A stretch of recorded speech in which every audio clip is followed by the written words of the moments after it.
할렐루야. 거룩한 주님의 날입니다. 오늘도 가정에서 예배드리시는 윌튼교회 모든 성도님들 위해 하나님의 은혜와 평강이 가득 넘쳐나기를 주님의 이름으로 축복합니다.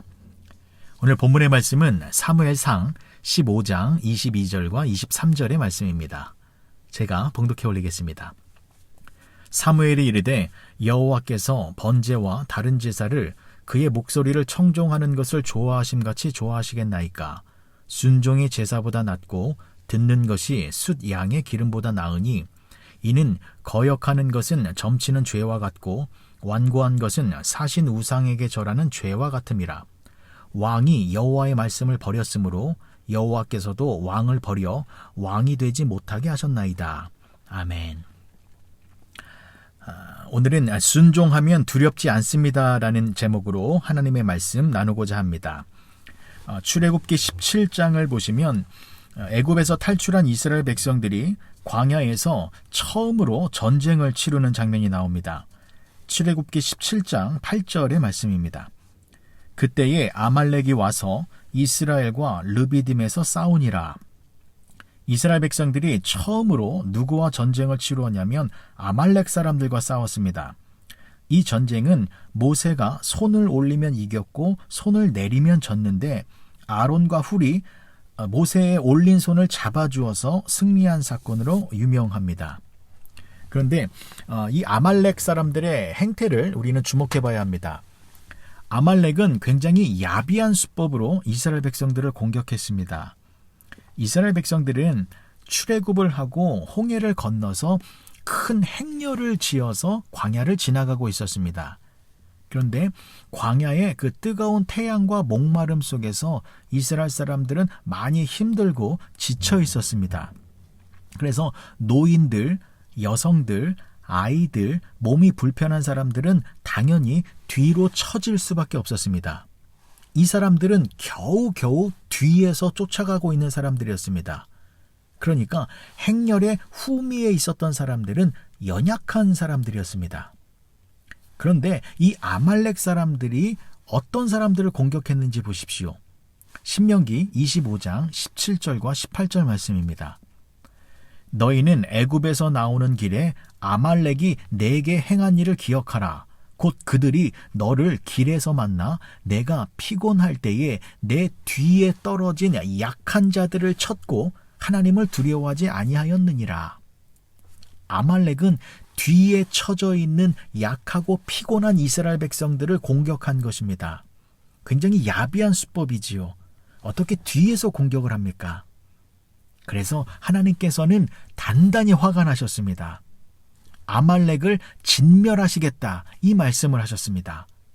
출애굽기 17장 14절의 말씀입니다. 여호와께서 모세에게 이르시되 이것을 책에 기록하여 기념하게 하고 여호수아의 귀에 외워들리라. 내가 아말렉을 없이하여 천하에서 기억도 못하게 하리라. 하나님의 마음이 느껴지시지요. 하나님이 정말로 화가 나셨습니다.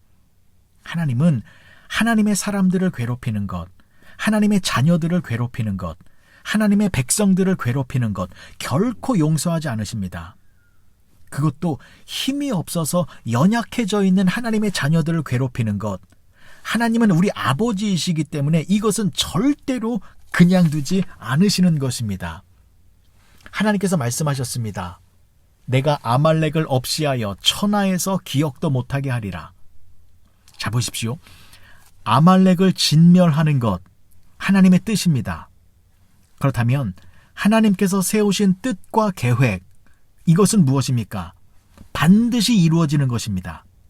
그러면 언제 아말렉 사람들이 역사 속에서 완전히 사라졌을까요? 즉, 하나님의 이 뜻과 계획은 언제 이루어졌을까요?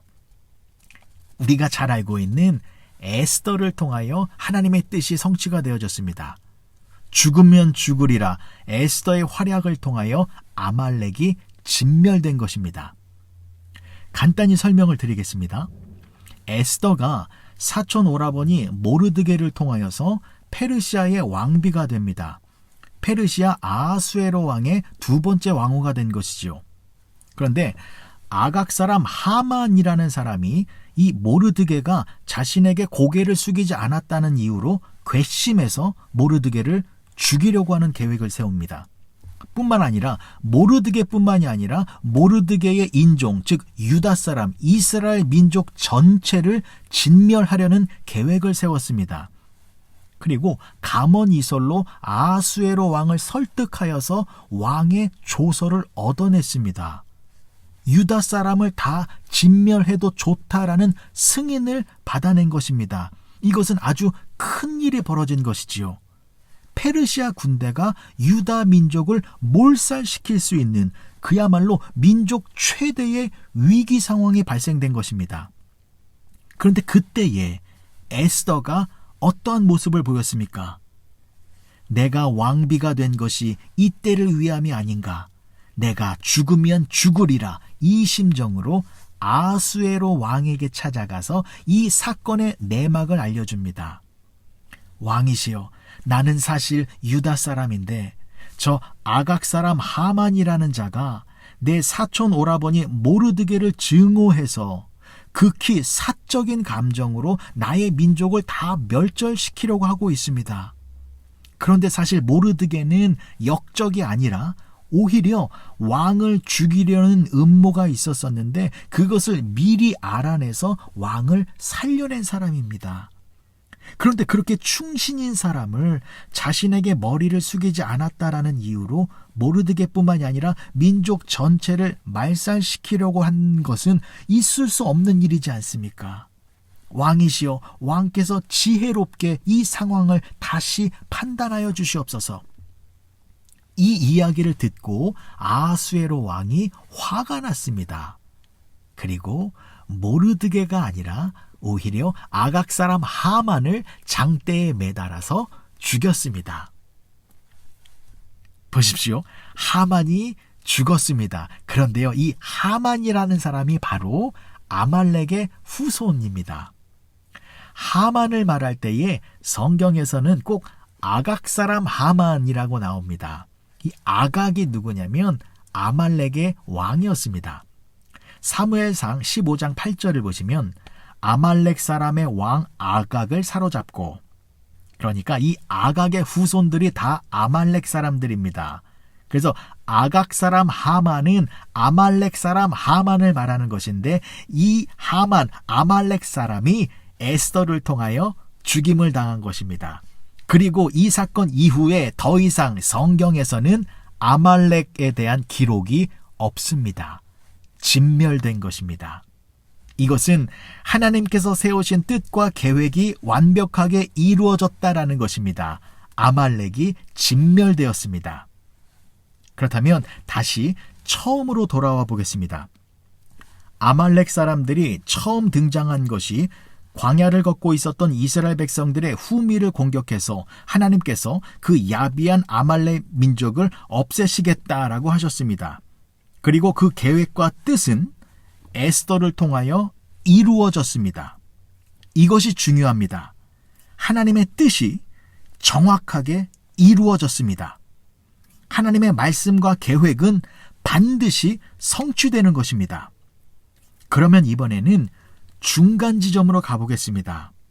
이 중간이 어떤 곳이냐면 하나님께서 뜻을 세우셨습니다. 그리고 그 뜻이 나중에 이루어졌습니다. 이 중간은 그 가운데 지점입니다. 그리고 이 중간 지점에 오늘 본문 말씀에 기록된 사무엘상 15장의 내용이 들어 있습니다. 무슨 말씀이냐면 자 들어보십시오. 하나님께서는 아말렉 사람들을 진멸하셨습니다. 에스더를 통하여 당신의 뜻을 이루셨습니다. 그런데 그때가 언제냐면 BC 470년경이었습니다. 그런데요, 이 에스더 시대 이전에 무려 530년 전에 하나님께서는 사울에게 먼저 손을 내미셨습니다.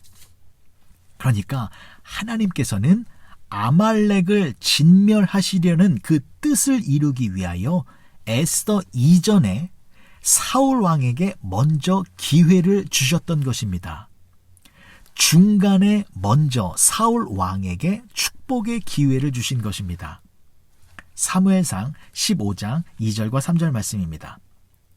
만군의 여호와께서 이같이 말씀하시기를 아말렉이 이스라엘에게 행한 일, 곧 애굽에서 나올 때에 길에서 대적한 일로 내가 그들을 벌하노니 지금 가서 아말렉을 쳐서 그들의 모든 소유를 남기지 말고 진멸하되 남녀와 소아와 젖먹는 아이와 우양과 낙타와 나귀를 죽이라 하셨나이다 하니, 하나님께서 사울에게 이렇게 말씀하신 것입니다. 아말렉은 악한 자들이다. 내가 그들을 반드시 진멸할 계획과 뜻을 세웠다. 그 일은 반드시 이루어질 것인데 나는 다른 사람이 아니라 너와 함께 일을 하고 싶다. 사울아, 지금 가서 저 아말렉 사람들과 짐승들을 모조리 진멸하거라. 하나님께서는 당신의 거룩한 뜻을 이루기 위하여, 아니 이미 이루어진 그 역사적인 일을 사울과 함께하기를 원하셨습니다. 그래서 사울에게 먼저 손을 내미셨던 것입니다. 그러면 어떻게 해야 합니까? 하나님 감사합니다. 나같이 부족한 종을 하나님의 크신 뜻을 이루시는 데 사용하여 주시니 감사합니다. 제가 하나님의 말씀에 순종하여서 하나님께서 말씀하신 대로 아말렉을 진멸하겠습니다. 이 때를 위하여 하나님께서 저를 왕으로 세워주신 줄 믿습니다. 이래야 하잖아요. 그래서 만약에 사울이 아말렉 사람들과 짐승들을 모조리 쳐서 없애버렸다면 에스더까지 갈 필요가 없었다라는 것입니다. 사울 왕이 순종했으면 하나님의 뜻은 거기서 종결되는 것이고, 사울 왕은 하나님께 쓰임받은 훌륭한 왕으로서 이스라엘을 오랜 시간 다스릴 수 있었을 것입니다.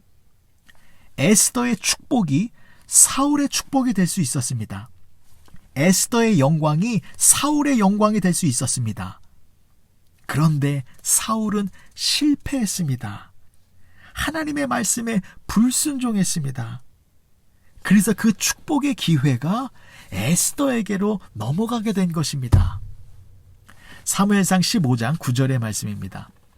사울과 백성이 아각과 그의 양과 소의 가장 좋은 것 또는 기름진 것과 어린 양과 모든 좋은 것을 남기고 진멸하기를 즐겨 아니하고 가치 없고 하찮은 것은 진멸하니라. 하나님께서 분명히 다 죽이라고 했는데 좋은 짐승들은 살려두고 하찮은 것들만 진멸하였습니다. 짐승뿐만이 아니라 아말렉 사람도 다 쳐서 죽이라고 했는데 다 죽이지 않았습니다. 아말렉 사람들이 다윗 시대에도 등장하고 있고 히스기야 시대에도 등장하고 있고 에스더 때에 가서야 비로소 역사 속에서 사라졌기 때문입니다. 사랑하는 밀등교회 성도 여러분, 하나님께서 원하시는 것은 순종입니다. 하나님의 말씀에 예하면서 순종하는 것, 하나님의 명령 앞에서 아멘으로 순종하는 것, 이것을 하나님께서는 기뻐하십니다. 왜냐하면 이미 결과가 만들어져 있기 때문입니다. 하나님의 뜻은 이미 이루어져 있는데 그 중간 과정에서 하나님의 말씀과 명령에 순종하고 순복하면 하나님의 뜻을 이룬 사람이 내가 될 수 있는 엄청난 축복을 누리게 되는 것입니다. 그런데 순종하지 않으면 이미 만들어진 축복을 누릴 수 없게 되는 것이니 얼마나 어리석은 일이고 또한 얼마나 억울한 일이 되는 것입니까? 그래서 사무엘 선지자는 불순종한 사울의 모습을 보면서 안타까운 마음에 이런 말을 한 것입니다. 사무엘상 15장 22절입니다. 사무엘이 이르되 여호와께서 번제와 다른 제사를 그의 목소리를 청종하는 것을 좋아하심같이 좋아하시겠나이까? 순종이 제사보다 낫고 듣는 것이 숫양의 기름보다 나으니. 사랑하는 밀등교회 성도 여러분, 하나님은 제사보다 예배보다 순종을 원하십니다. 하나님의 뜻과 계획은 반드시 이루어집니다. 그런데 하나님은 당신의 뜻을 이루어 가실 때에 사람을 사용하십니다. 우리를 통하여 하나님의 뜻을 이루어가는 것입니다. 그래서 하나님께서는 늘 우리들에게 축복의 기회를 주십니다. 말씀을 주시는 것, 명령을 주시는 것, 그때그때마다 하나님께서 무엇을 원하시는지 우리들에게 알려주시는 것, 하나님께서 우리들에게 축복의 손을 내밀고 계시는 것입니다. 순종하시기 바랍니다. 하나님께서 원하신다면, 하나님께서 나에게 손을 내미신다면 그 손을 꽉 붙들어서 기꺼이 나를 포기하고 하나님의 뜻에 나의 모든 것을 드려서 하나님과 함께 거룩하고 영광스러운 일들을 이루어 가시는 복된 윌튼교회 성도님들이 되어주시길 주님의 이름으로 축원드립니다. 마지막으로 살펴볼 것은 이것입니다. 사울 왕이 하나님의 말씀에 순종하지 못했습니다. 그런데요, 이 사울은 사실 신앙이 없는 사람이 아니었습니다.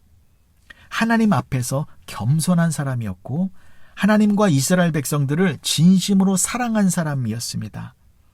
그래서 이스라엘의 초대 왕으로 기름 부음을 받은 사람이었습니다. 그런데 그 사울이 왜 하나님의 말씀을 어기고 불순종하게 되었을까요? 그것은 두려움 때문이었습니다. 사울이 자신의 잘못을 깨닫고 사무엘 선지자에게 이렇게 말을 하였습니다. 사무엘상 15장 24절의 말씀입니다. 사울이 사무엘에게 이르되 내가 범죄하였나이다. 내가 여호와의 명령과 당신의 말씀을 어긴 것은 내가 백성을 두려워하여 그들의 말을 청종하였음이니이다. 사울은 하나님보다 백성을 더 두려워한 것입니다. 즉 하나님보다 세상을 더 무서워했고 세상을 더 두려워해서 하나님의 말씀보다 세상에서 들려오는 음성에 더 귀를 기울였던 것이었습니다. 두려움에 사로잡혀 있으면 불순종하게 되어 있습니다. 두려움이 마음속에 가득하면 하나님의 말씀이 잘 들리지 않는 것입니다. 사랑하는 윌튼교회 성도 여러분, 지금 우리는 특별한 시기를 보내고 있습니다. 코로나 팬데믹으로 온 세상이 불안함과 혼돈에 빠져 있습니다.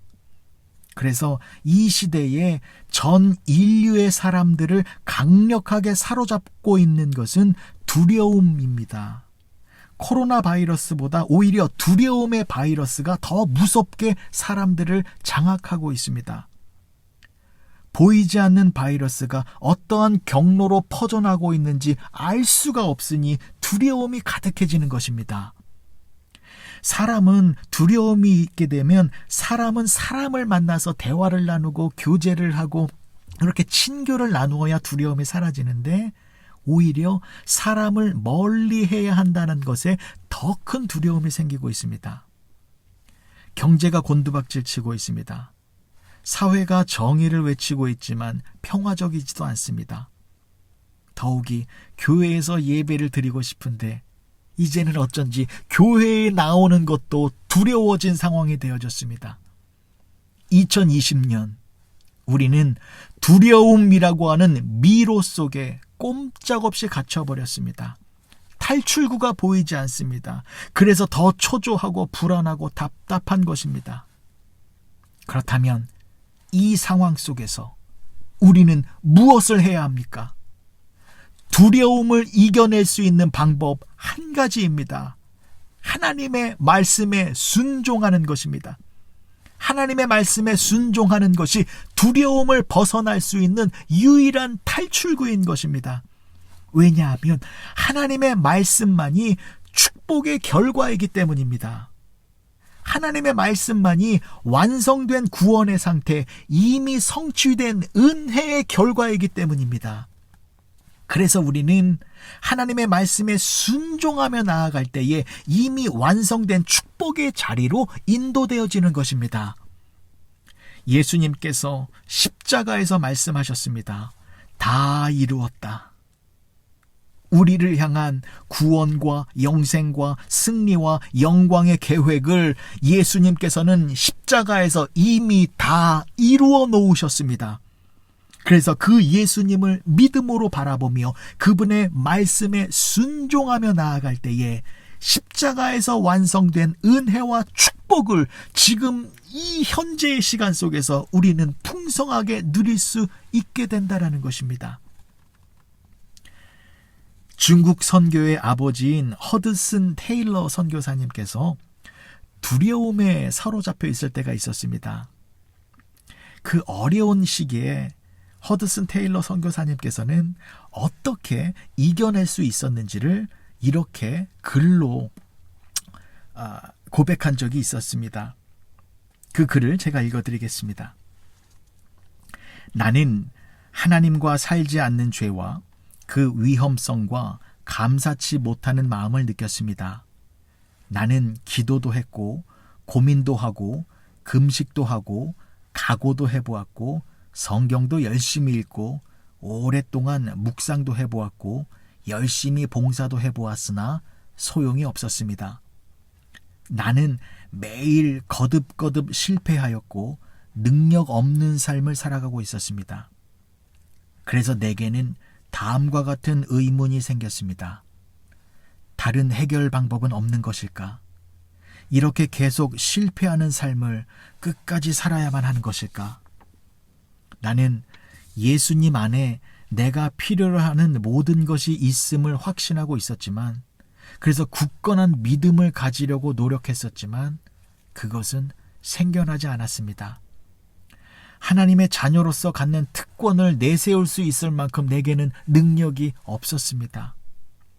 그런데 내 영혼의 고민이 절정에 달했을 때에 한 친구로부터 온 한 글귀가 내 눈을 뜨게 했으며 성령께서는 내가 전에 알지 못했던 사실을 깨닫게 해주었습니다.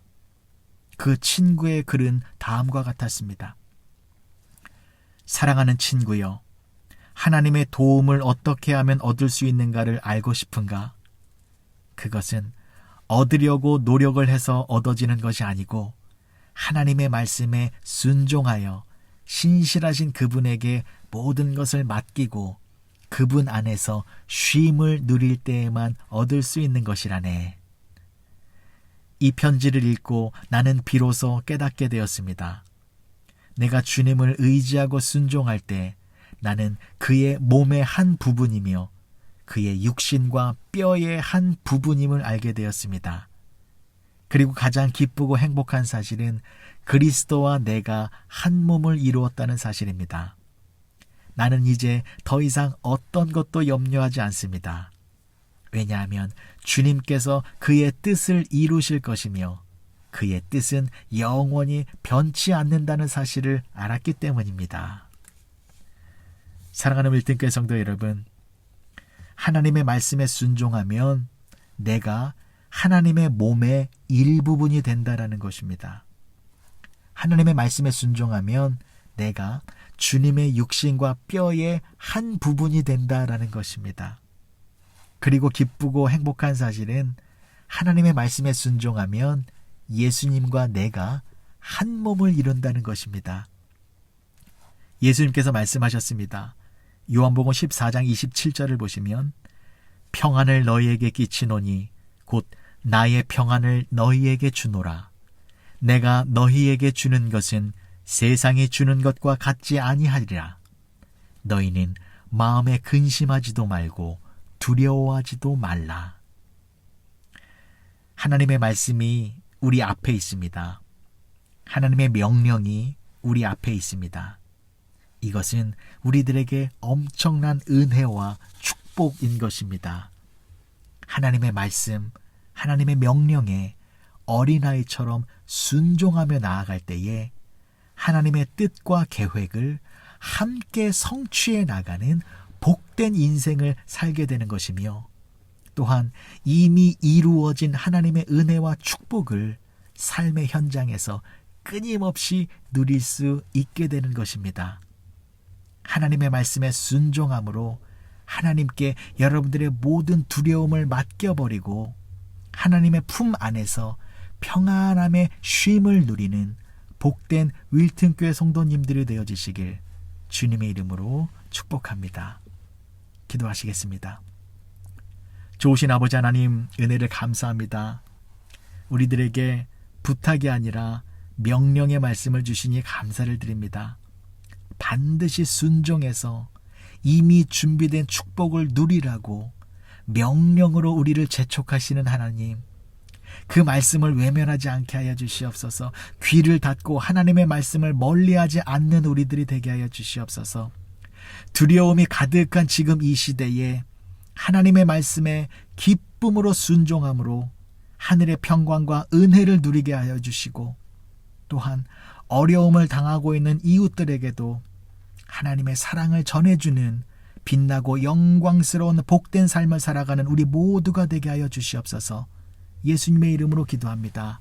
아멘.